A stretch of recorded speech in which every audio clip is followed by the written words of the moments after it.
Bab 2. Bagaimana menjadi entrepreneur? 1. Bermula dari impian. Arsitek butuh imajinasi. Seorang guru dan sahabat saya arsitek senior, Bapak Edi Utoyo, mendapat penawaran membuat gedung pencakar langit di pusat kota Jakarta. Pak Edi pun melakukan wawancara dengan sang pemilik gedung. Dia menanyakan apa yang diimpikan olehnya dan gambaran apa yang terlintas dalam niatnya. Setiap keinginan dan impian dari pemilik gedung dicatatnya dengan rapi. Puas dengan informasi yang didapat, ia pun mengadakan rapat dengan tim. Proses kreatif arsitek pun segera dilangsungkan. Garis-garis gambar dirunut dengan rinci. 1 bulan kemudian, cetak biru gedung tersebut selesai. Kemudian dipresentasikan kepada pemilik gedung dan semuanya langsung merespon dan mengangguk setuju.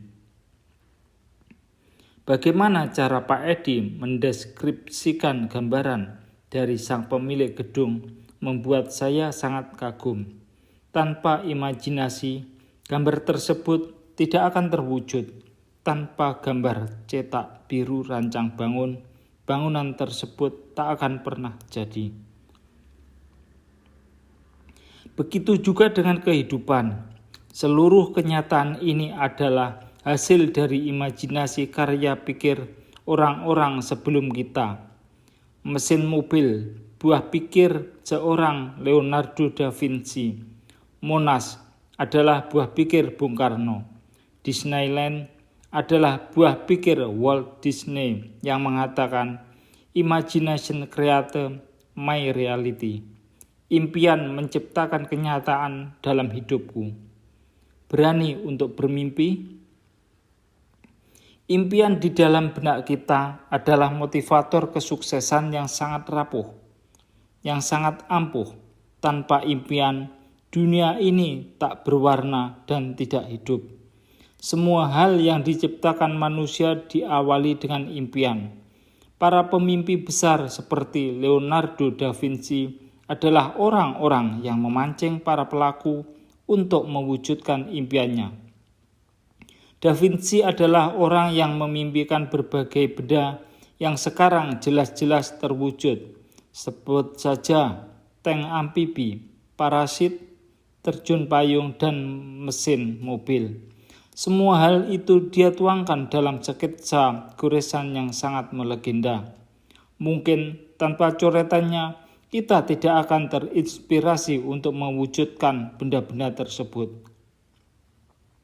Da Vinci sendiri memerlukan waktu hampir 500 tahun untuk mewujudkan impiannya melalui tangan orang lain tentunya. Selain Leonardo da Vinci, ada Jules Verne dengan buku Round the World in 80 Days. Di abad 19-an, dia merancang sebuah alat yang dapat mengirim tulisan dari jauh yang terbukti 70 tahun kemudian yang sekarang kita sebut alat faksimili. Keberanian kita berimajinasi banyak menentukan sukses sebagai entrepreneur. 2. Lihat kebutuhan sekitar. Melrose Place dan kepekaan melihat kebutuhan. Masih berbicara dengan senior arsitek, Bapak Edi Utoyo. Saya secara pribadi memerlukan konsultasi dengannya mengenai minat saya membangun properti di daerah Jakarta Timur. Saya uraikan visi kepadanya.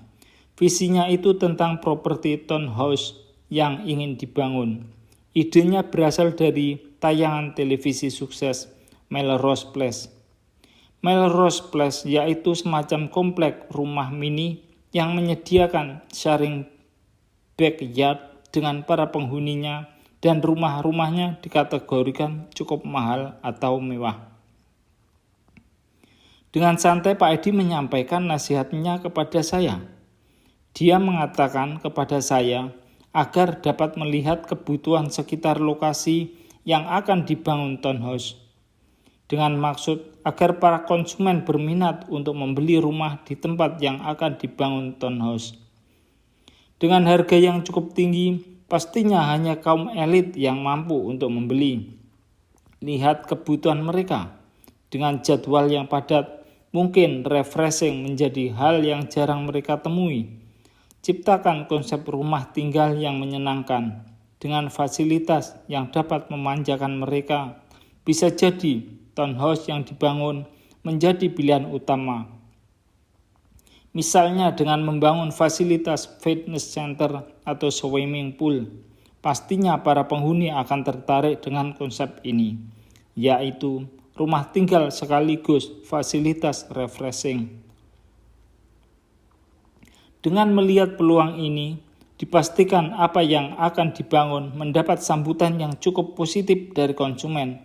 Layaknya ingin membuka suatu usaha, pastinya kita akan lebih memilih usaha yang memang menjadi kebutuhan banyak orang. Misalnya rumah makan, salon, toko grosir, bengkel, atau usaha pakaian. Dari hal-hal yang disebutkan di atas, jelas terlihat barang-barang tersebut merupakan kebutuhan utama bagi sebagian besar konsumen. Jadi, jika kita ingin menangkap peluang usaha, perhatikan kebutuhan di sekitar tempat tinggal kita. Kepandaian kita melihat kebutuhan sangatlah penting, karena dari sinilah bisnis bermula.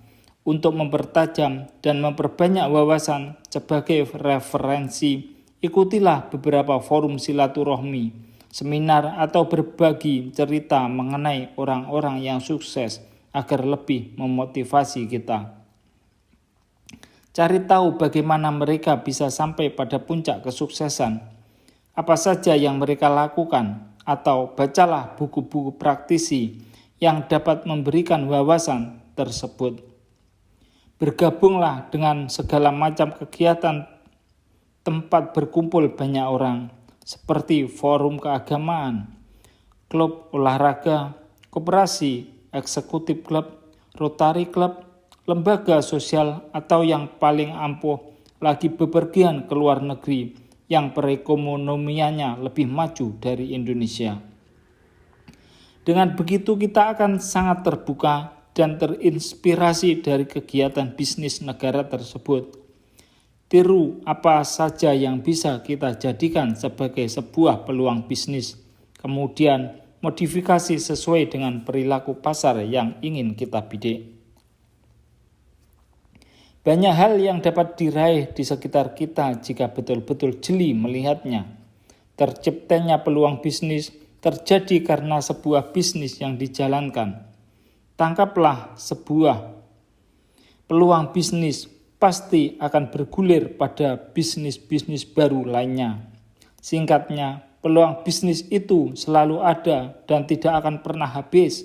Dengan otonomi daerah di Indonesia yang terbagi atas 250 suku bangsa dan 400 bahasa, banyak peluang usaha yang dapat dibangun. Misalnya, membuat souvenir shop dan produk ciri khas kultur budaya. Buatlah persiapan dan survei terlebih dahulu tentang produk apa saja yang sangat diminati oleh konsumen.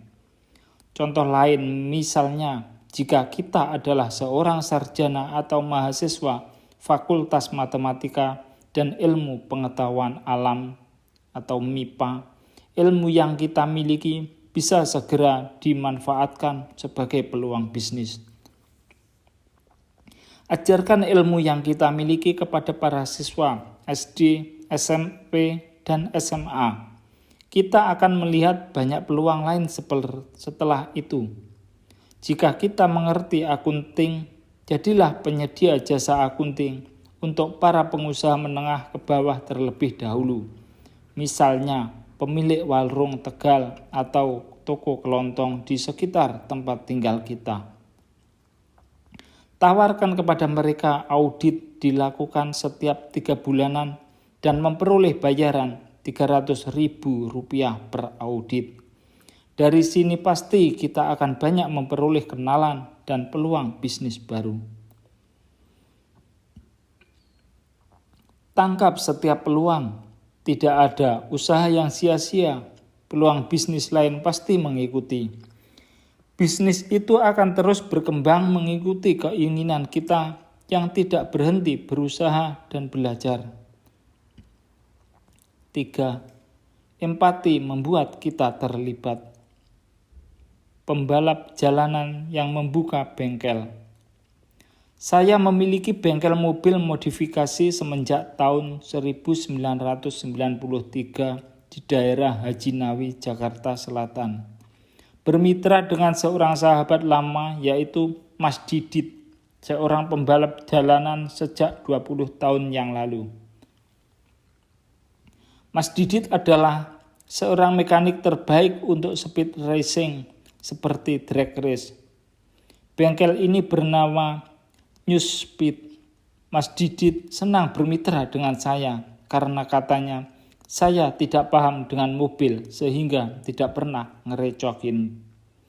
Dia sangat galak, otoriter, dan perfeksionis untuk urusan mobil. Yang saya kagumi dari bengkel ini adalah cara Mas Didit mengelola, walau dengan tipe otoriter, biaya overhead bulanan termasuk gaji pegawai bisa ditekan sedemikian rendah olehnya. Padahal untuk bengkel spesialis mobil mewah, biasanya montirnya bergaji mahal. Apa resepnya? Ternyata Mas Didit memberdayakan anak-anak jalanan yang terlantar yang dididik dari nol.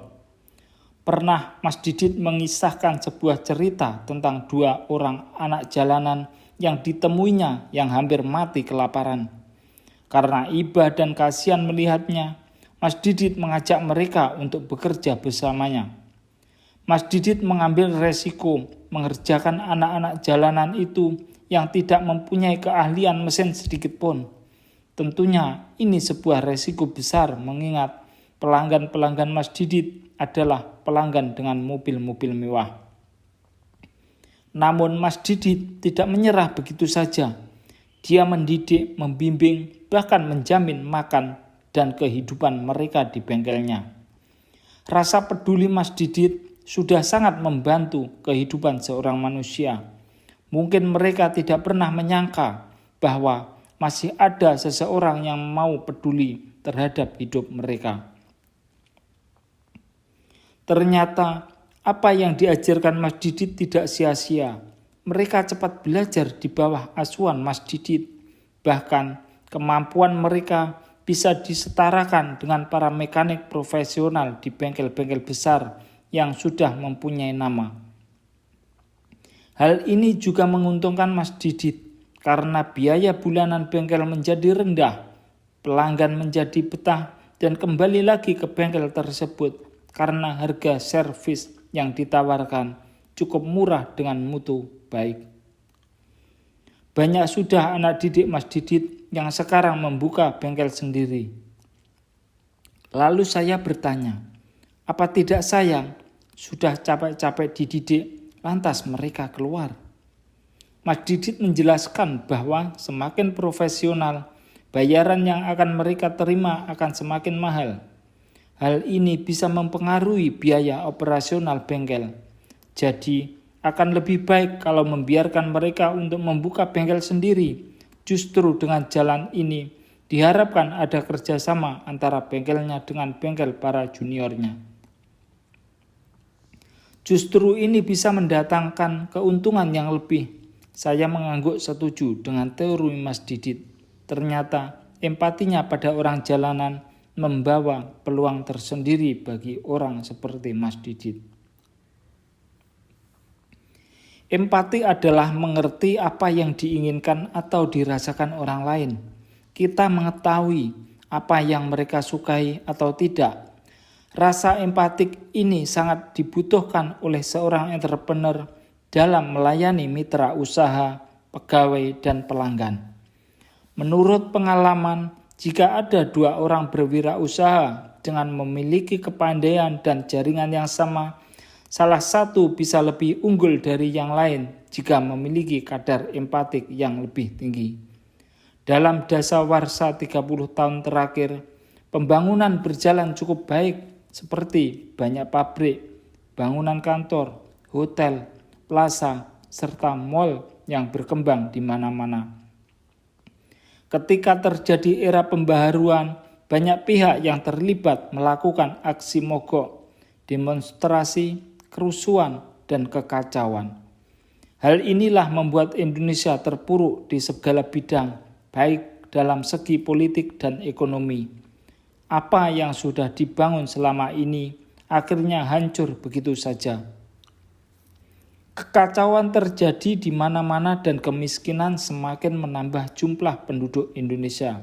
Setelah ditelaah, ternyata pembangunan yang hanya mengandalkan keterampilan luar dan tidak diimbangi keterampilan hati telah membawa bangsa Indonesia menjadi bangsa yang keras hatinya.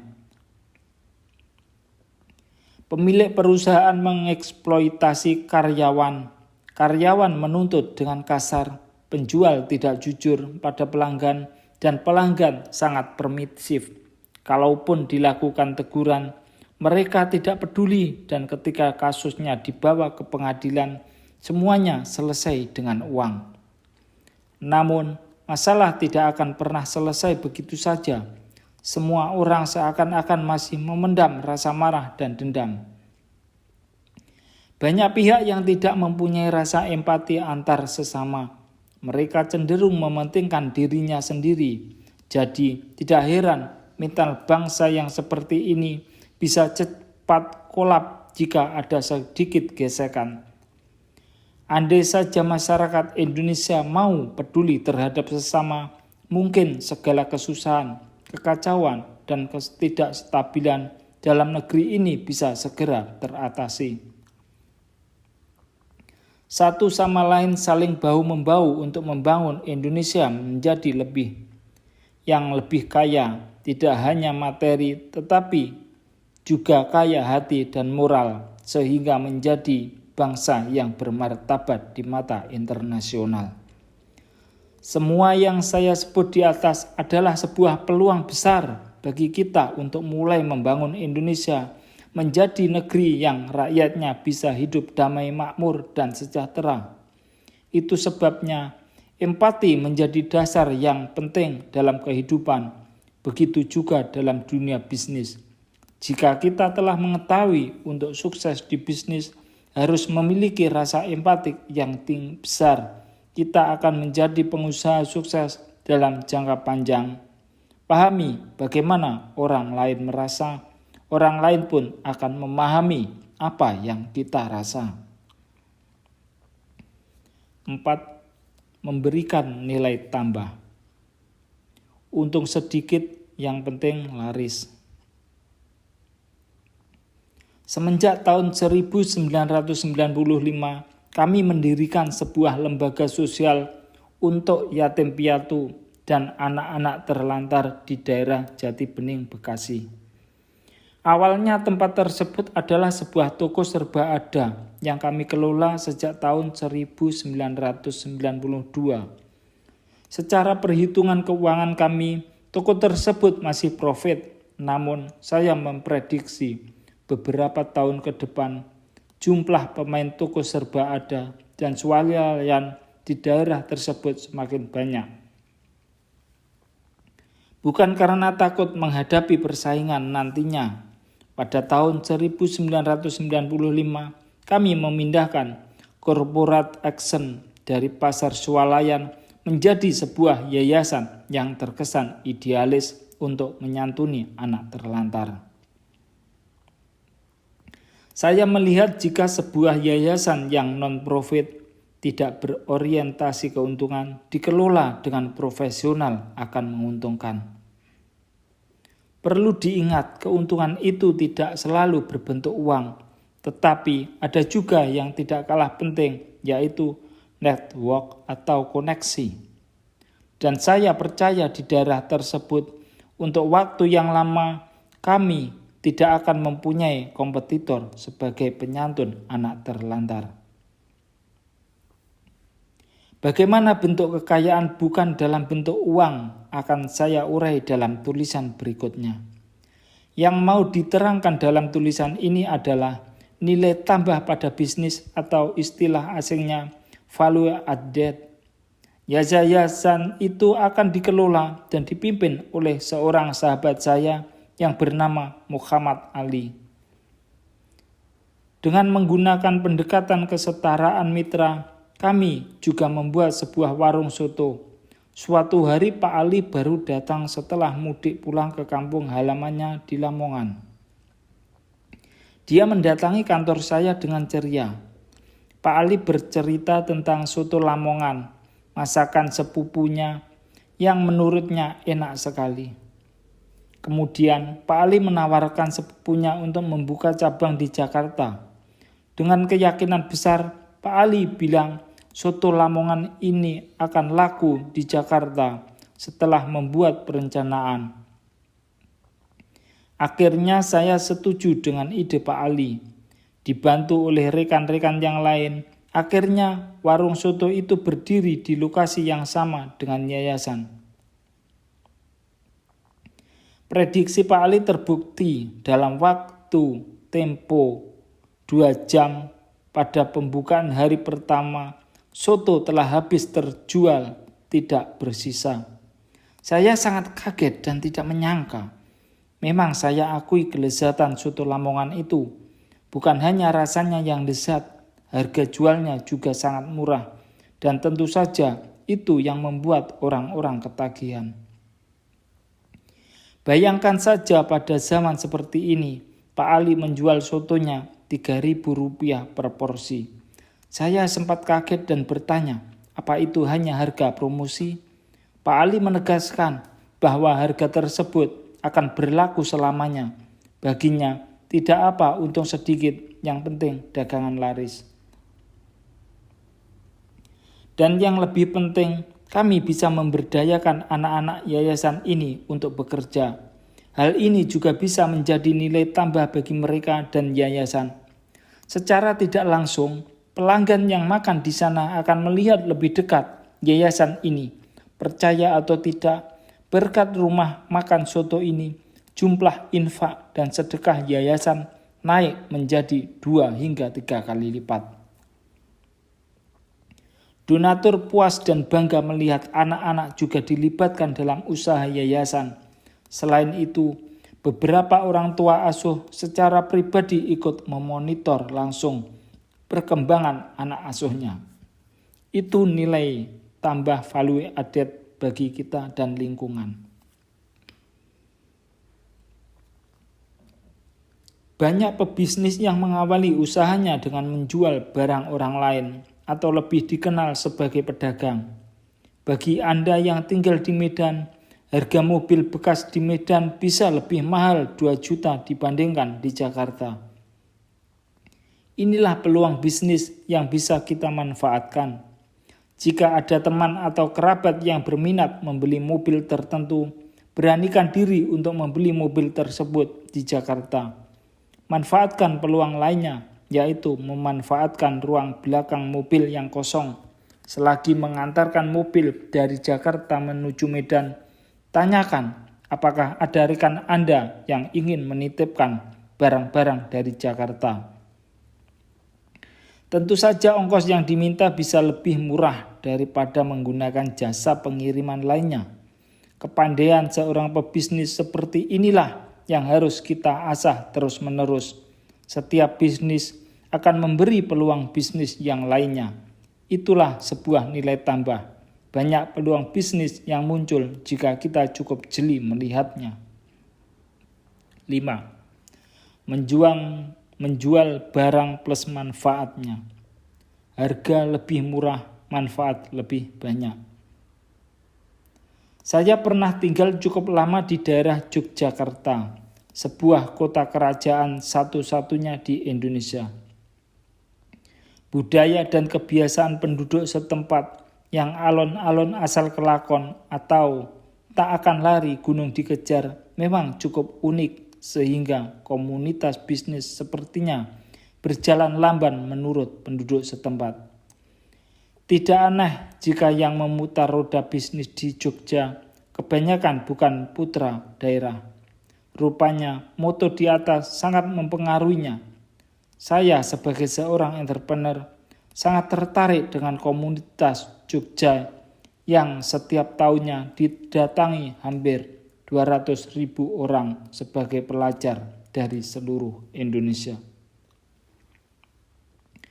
Dengan pemahaman ini, kami menfokuskan Jogja sebagai sebuah benchmark acuan bisnis.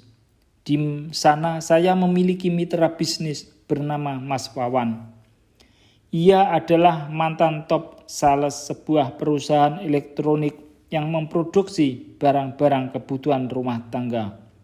Kemudian dia memilih menjadi wirausaha, menjual barang-barang yang ada hubungannya dengan air seperti pompa, water heater, dan water filter. Ada sebuah keheranan bagi saya pada nilai barang yang dijual oleh perusahaan Mas Wawan, yaitu harganya lebih mahal 1 jutaan rupiah dibanding kompetitornya. Saya bertanya, apakah hal yang demikian tidak menimbulkan kendala pemasaran? Dia menjawab, di dunia bisnis, harga murah adalah permintaan pembeli yang belum dewasa dan kewajiban kita mendewasakan pasar tersebut. Tingginya harga tentu dibarengi dengan tingginya mutu dan servis. Misalnya, gratis biaya pemeliharaan selama 3 tahun, diperiksa rutin secara berkala setiap 3 bulan. Dan jika ditemukan kerusakan, biaya perbaikan gratis. Serta masih banyak lagi kelebihan pelayanan yang kami berikan. Jika ini dibandingkan dengan kompetitor kami, dalam jangka waktu yang sama selama 3 tahun, harga produk kami justru jauh lebih murah. Di dalam dunia bisnis, jika kita menfokuskan pada barang, reaksi pembeli pertama kali adalah membandingkan barang tersebut dengan merek lain atau membandingkan harga barang tersebut. Ini terjadi di awal-awal ketika mulai berbisnis atau menjual produk. Hal itu tidak salah, hanya terkadang ujung dari proses penjualan tersebut hanya sekadar dialog dan biasanya sedikit terjadi penjualan karena pembeli hanya mendapat informasi padahal mereka tidak tertarik untuk membeli. Biasanya seseorang membeli sebuah produk didorong oleh rangsangan manfaatnya. Selain itu, apakah ada manfaat lebih dari hanya sekedar fungsi alat tersebut? Misalnya, ada bonus undian saat menabung di sebuah bank. Dari menabung dan bunga tabungan, tentu penabung sudah mendapatkan manfaatnya. Ditambah lagi, setiap beberapa bulan sekali ada penarikan undian.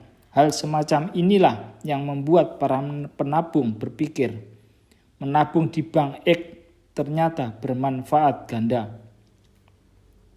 6. Wujudkan mimpi pelanggan. Modifikasi untuk mewujudkan mimpi. Saya ingin mengisahkan tentang bengkel yang dikelola bersama Mas Didit. Awal mula kerjasama dimulai pada tahun 1992. Saat itu Mas Didit sedang mengalami kerugian besar pada bisnis bengkelnya. Ditambah dengan utang-utang yang dimilikinya membuat Mas Didit sangat kebingungan. Akhirnya saya mengajak Mas Didit untuk membuka kembali bengkel. Saya akan memberikan seluruh modalnya kepada Mas Didit karena minimnya pengetahuan tentang dunia otomotif. Saya menyerahkan seluruh kegiatan bengkel kepada Mas Didit. Saya hanya menerima bagi hasil per 3 bulan dari Mas Didit dan dia pun setuju. Dia sangat antusias menerima tawaran ini.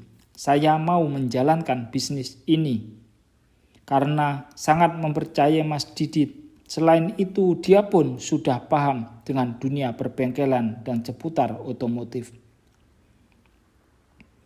Akhirnya bengkel kami menjadi salah satu bengkel modifikasi mobil-mobil mewah. Kami berusaha semaksimal mungkin mengatur strategi jitu agar tidak rugi, seperti membeli spare part mobil yang berkualitas dengan harga murah. Dengan bangga kami menjadi trendsetter modifikasi mobil di Indonesia yang mengawali modifikasi. Intinya, mobil bisa lebih murah dan bermutu baik karena standar barang banyak diimpikan pelanggan saat akan memodifikasi mobilnya. Menjual produk ataupun jasa yang paling efektif adalah menjual sesuatu yang memang menjadi keinginan pelanggan. Dalam survei dan wawancara sebelum kita mulai menjual produk, tanyakan apa yang menjadi keinginan konsumen yang paling besar. Dengan membiarkan mereka bercerita mengenai impian-impian tersebut, kita telah membangun sebuah jembatan antara produk yang kita produksi dengan impian yang diharapkan oleh konsumen. Misalnya, jika kita seorang penjahit, tanyakan apa warna favorit konsumen dan baju tersebut akan dikenakan untuk acara apa saja. Dari jawaban mereka, bayangkan sebuah alternatif yang sesuai dengan impiannya. Pelanggan biasanya dengan segera akan mengiyakan saran tersebut jika yang kita katakan itu termasuk keinginan mereka. Kenalilah keinginan tersebut dari setiap pelanggan secara individu atau kolektif. Tren adalah keinginan bersama. Kepandaian kita membaca tren pasar itu juga dapat diartikan kita pandai merealisasikan impian banyak orang. Misalnya, gaya rambut atau warna rambut tertentu. Seperti beberapa saat yang lalu, warna ungu mendominasi banyak bentuk, mulai dari mobil hingga pernak-pernik pakaian remaja. Ada satu lagi level kemakrifatan seorang entrepreneur, yaitu mampu menentukan dan membuat orang bermimpi sehingga sangat menginginkan produk kita. Yang demikian ini disebut trendsetter, pembuat tren. Perancang adibusana seperti Ramli, Kanaya Tabita, Obin tukang kain, Cama, kupu-kupu batik taisik, atau trendsetter pada busana dan kain primagama adalah trendsetter khusus pendidikan penunjang pelajaran sekolah. 7. Peluang tergantung cara melihatnya. Bengkel mobil berkarya seni. Saat ini modifikasi mobil banyak digandrungi oleh para eksekutif muda dan bengkel New Speed. Bentukan saya dan Mas Didit berusaha melihat peluang emas ini. Kami berusaha mengenali kebutuhan pelanggan seperti kebutuhan akan transportasi, kenyamanan, dan ingin tampil beda. Ketika memodifikasi kendaraan, kami berusaha memenuhi segala keinginan pelanggan. Atas alasan itu, bengkel kami terbuka untuk semua jenis kendaraan, mulai dari bis hingga sedan mewah. Menu utama bengkel dibagi menjadi 3 segmen produksi, yaitu speed atau kecepatan, convenient, kenyamanan, dan look, tampilan. Jika menginginkan speed, biasanya akan mengorbankan kenyamanan. Jika menginginkan speed dan kenyamanan, tampilan dibuat standar. Ada pelanggan yang ingin looks dan convenience saja. Speed tidak perlu karena pengendaranya wanita. Itu pun bisa, layaknya tailor mode. Kami membuat berdasar kebutuhan dan keinginan, tetapi tidak semahal mobil baru walaupun seluruh spesifikasi teknisnya adalah barang baru.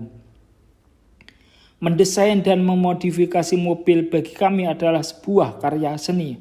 Setiap lekuk mobil, mur, dan baut dirancang ulang sesuai kebutuhan. Inilah sebuah peluang yang terus kami jaga dan kembangkan di dalam bisnis ini. Banyak pelajaran pemasaran yang menekankan pada kemampuan untuk mengubah keinginan seorang konsumen. Misalnya, seseorang yang tinggal di daerah Serpong dan bekerja di pusat kota Jakarta memiliki kebutuhan akan transportasi yang sangat besar untuk memindahkan dirinya dari rumah ke kantor. Begitu juga sebaliknya. Kebutuhan tersebut tidak dapat diubah kecuali dia pindah kantor di dekat rumahnya atau sebaliknya. Namun jika tetap kendaraannya transportasi pasti dibutuhkan. Bagi seorang entrepreneur, kebutuhan ini adalah peluang usaha. Jika kita berprofesi sebagai supir angkutan, pasti hal ini menjadi peluang untuk menawarkan jasa transportasi. Atau jika kita bekerja pada dealer motor, akan menjadikannya sebagai peluang emas untuk menarik minat konsumen. Entrepreneur akan melihat peluang sebagai pekerjaan berikutnya, entah sektor barang atau jasa. Jangan sungkan-sungkan untuk menawarkan jasa transportasi kepada calon penumpang yang memiliki arah dan tujuan yang sama.